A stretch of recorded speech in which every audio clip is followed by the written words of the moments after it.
At WM, we like to focus on the 4 key pillars of what we think sustainability is all about. First is creating a modern landfill. A modern landfill is where you capture the natural gases that are created during the decomposition of organic materials. At WM, we are investing in the future of gas creation. We're investing over $800 million over the next 3 years into the production of renewable natural gas. So we take the methane gas that's created in the breakdown of organic material, we either feed it to a generator that produces electricity, or we recompose it, clean it, and compress it, and distribute it as a form of natural gas. The same natural gas that flows into your home that you light your furnace or stove with. The second pillar is organics processing. We've taken the approach where we build, buy, or partner.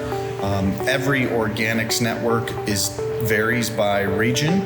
So we're looking at the most economic and efficient way to process organics depending on where you live. The third pillar in sustainability is recycling infrastructure. We're also investing over $800 million in the next 3 years towards building out and expanding recycle processing capabilities. The fourth pillar is circular logistics. We view ourselves as a key component in a circular economy.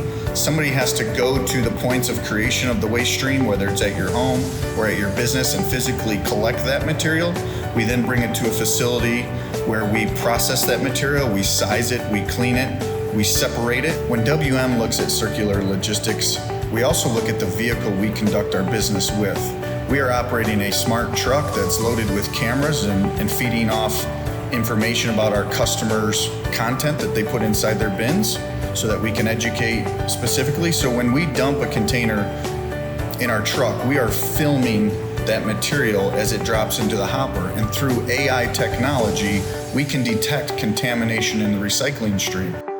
So a material recovery facility, or what we refer to as a MRF, essentially what that is a centralized location where route trucks, the same trucks that pick up at your home or at your place of business, they bring the materials to this facility and we process those materials through a bunch of conveyor belts that run the material across screens, optical sorters, robotics, a bunch of automated type equipment. We can separate the materials based on density and mostly weight technology into clean bales of commodities such as OCC, that's your brown fiber like your Amazon box, or white paper like your office paper, your aluminum cans, your glass.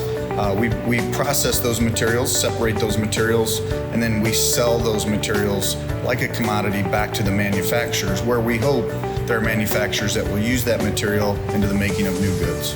This facility will employ roughly 50 people in the Detroit metro area, jobs such as light equipment operators, but a lot of it is technical jobs where you're programming computers. This facility is going to have 15 optical sorting machines inside the plant that sorts material based on density. And so you need full-time operators of those machines that can constantly program it to adjust for things like moisture content, weight, and types of material flow that are going throughout the plant.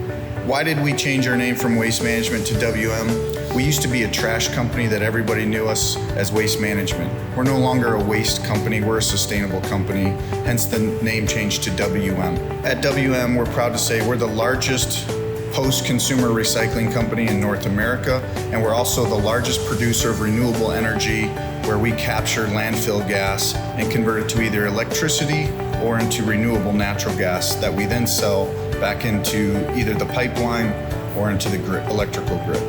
Along with the investments we're making in the community in and around Detroit, our goal is to educate.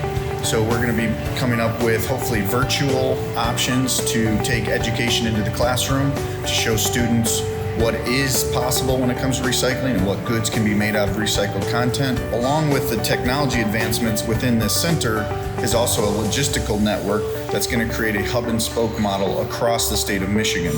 So we have facilities in places like Traverse City, Saginaw, Grand Rapids, Battle Creek, Michigan, Flint, and Lansing, where we can transload material, where we can bring material in, bulk it, ship the material to Detroit to then be processed. So this is going to give access to the rural parts of Michigan that don't have single stream recycling today. It's going to give them a viable, economical solution to be a more sustainable place to live. When you're making an investment like this, there's also a social impact that goes along with a processing facility. We talked about our brand change from Waste Management to WM, and along with that is social responsibility when it comes to sustainability. And we're happy to say publicly that we're partnering with the city of Detroit on the Joe Louis Greenway. We own roughly a quarter-mile stretch of where the Joe Louis Greenway is going to be installed.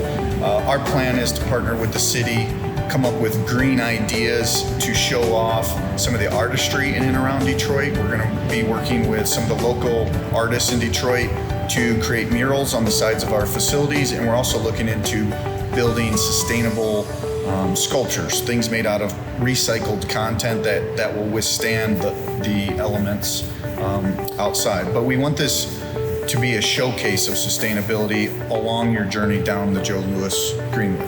Another element of the investment into Detroit is we are committed to helping the community increase their participation in recycling. Right now, Detroit stands at roughly 38% participation in recycling. We hope with our investments, we're going to make it more economical and easier. When we're sending trucks through your neighborhood, we're conscious of the carbon footprint we emit. We're proud to say we operate the largest natural gas fleet in the world. I think as manufacturers in the community, if we can research ways to introduce recycled content into the making of those new goods, we'll be a much more sustainable community. And for decision makers, what I would ask is, let's measure our carbon footprint and use science-based decision-making for how we conduct our business. Our goal, our intent should be to reduce our carbon footprint.